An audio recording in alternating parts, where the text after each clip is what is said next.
Ever notice how the loudest claims often collapse under the gentlest questioning? Ask someone to back up their bold claims with actual evidence. A Chicago Sky reporter recently asked Angel Reese about her bold statement from last season. People watch women's basketball because of Me Too. And her two-word response has gone viral for all the wrong reasons. It all started from the national championship game, and I've been dealing with this for 2 years now. And understanding, negative things have probably been said about me, but honestly, I'll take that because look where women's basketball is. People are talking about women's basketball, but you never would think that we talk about women's basketball. People are pulling up to games. We got celebrities coming to games, sold out arenas, just because of one single game. And just looking at that, I'll take that role, I'll take the bad guy role, and I'll continue to take that role and be that for my teammates. And if I want to be that, and I know I'll go down in history, I'll look back at 20 years and be like, yeah, the reason why we watch our women's basketball is not just because of one person, it's because of Me Too. And I want you to realize that. While we'll reveal that uncomfortable moment shortly, the real story lies in the numbers. Is Reese really the draw? Or has she just been riding Caitlin Clark's coattails all this time? We'll dive into this hilarious case of foot and mouth syndrome as a reminder not to write checks you can't cash. If you're Team Clark, comment baby goat over baby giraffe down below. Remember when Angel Reese told the world people watch women's basketball because of Me Too? That bold statement from last year's WNBA season just crashed into reality in spectacular fashion.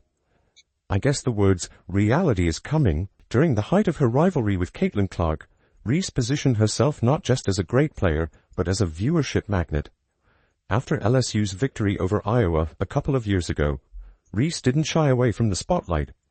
She embraced it, claimed it, and essentially told everyone she was just as responsible for the record-breaking viewership as Clark was. The narrative she created was crystal clear. Women's basketball needed both of them equally. So, Angel Reese was asked about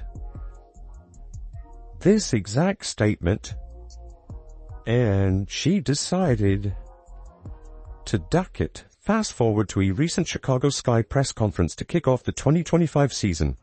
A reporter directly asked Reese about that famous claim, whether she still believed people were watching women's basketball because of her too. Her response: two uncomfortable words that spoke volumes. Next question. The entire room felt the awkwardness. No explanation, no defense, no statistics to back up her previous boast. Just a swift dodge that revealed more than any answer could have. Now, keep in mind, whoever asked this, and there's people clowning the person that asked this, it was her statement going during the basketball season from last year, and the person's asking for her current feelings on said statement, her own statement. She pulled a next question. She ducked that. She duck goose that. No, right out of existence. This moment wasn't just uncomfortable. It was revealing. When confronted with her own words, Reese couldn't defend them with actual evidence. And honestly, why would she try? The numbers tell a completely different story than the one she tried selling us last year. Let's look at the numbers. Last year's average home attendance for the Chicago Sky was a mere 8,000 fans per game. The Indiana Fever. Every game was sold out at Gainbridge Fieldhouse, packing over 17,000 fans per outing. Fast forward to this year. Let's take Reese's preseason homecoming game at LSU, where Reese should have massive support. This is her college stomping grounds where she won a championship and built her brand. The result? A measly 6,000 fans showed up at Pete Maravich Assembly Center, an arena that holds over 13,000 people. Not even half full for the return of their champion. That's not exactly a ringing endorsement of her star power. Her statements from last year, that's from a circus. That was a clown show statement to have made about watching for us and blah, blah, blah, blah, blah. It gets worse when you look at her other preseason games. The Chicago Sky's home game against the Minnesota Lynx drew just 4,600 attendees. Think about that. Her own WNBA home court couldn't even fill 5,000 seats. Another game against the Lynx, this time in Minnesota, managed only 7,600 fans. And let's be honest, most of those fans came to see the home team Lynx. These aren't the numbers of someone driving a basketball revolution. They're the attendance figures of any other WNBA game. The pattern couldn't be clearer. Game after game, the stands tell the story that Reese doesn't want to address.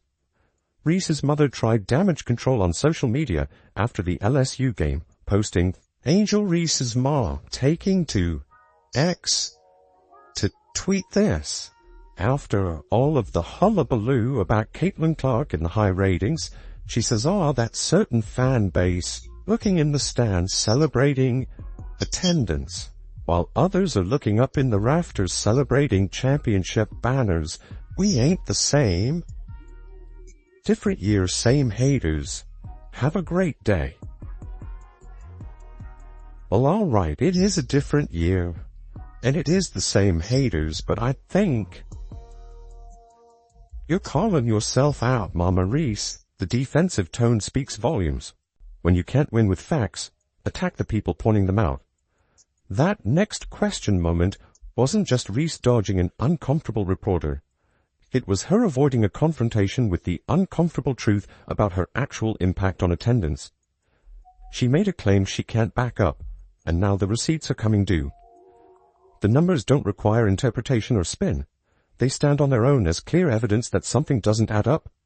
And trust me, these attendance figures are about to look even more embarrassing when we compare them to what's happening with Caitlin Clark and the Indiana Fever. The attendance numbers for Reese's games reveal the harsh truth she's not willing to face. Talking about being a draw and actually being one are two completely different things.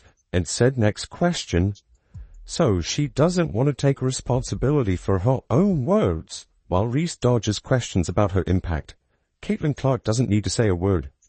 The numbers paint a picture so clear, it's almost embarrassing for anyone who tried to compare themselves to her. Remember Clark's homecoming game at Carver Hawkeye Arena? The entire venue, 15,000 seats, sold out in just 45 minutes. That's faster than you can watch a single quarter of basketball. People weren't just buying tickets, they were racing to get them like their lives depended on it. And who could blame them? This wasn't just another basketball game. It was a phenomenon for its Caitlin Clark mania.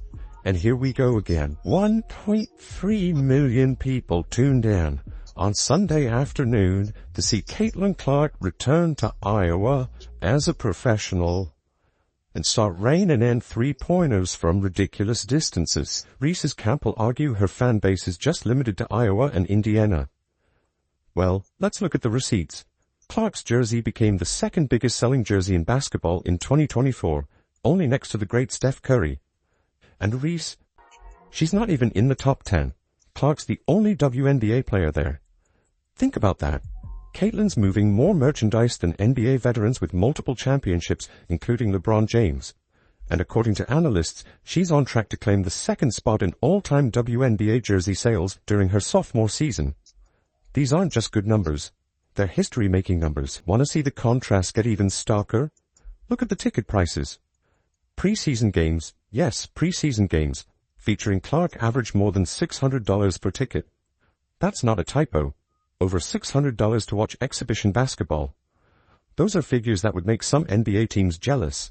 In fact, that average is the highest ever recorded for a basketball game at any level, including men's and women's college games. Clark didn't just break records, she shattered them. The impact extends beyond just filling arenas. Teams scheduled to play against the Fever are literally moving their home games to larger NBA arenas just to accommodate the demand. This has never happened for Reese or any other player in the history of the league. Then there's the merchandise explosion. The Indiana Fever launched their Now You Know campaign centered around Clark, and sales are through the roof across all product categories. They even created a tour-style t-shirt that reads, "Every game is a home game," a nod to how Clark draws crowds everywhere she goes. The campaign isn't subtle about what's happening. The Fever are now a must-watch franchise, and everyone knows exactly why. I saw this thread on Twitter. I was shocked by it. I was pleasantly shocked and surprised. I thought it was so cool and so savage, perhaps the most telling evidence of all. The Fever will have 41 out of 44 games nationally televised this season. That's 93% of their schedule. For context, this coverage surpasses even the Los Angeles Lakers, who had 39 games on national TV. When a WNBA team gets more national TV exposure than one of the NBA's flagship franchises, something extraordinary is happening. This unprecedented level of coverage isn't happening because TV executives are Clark fans.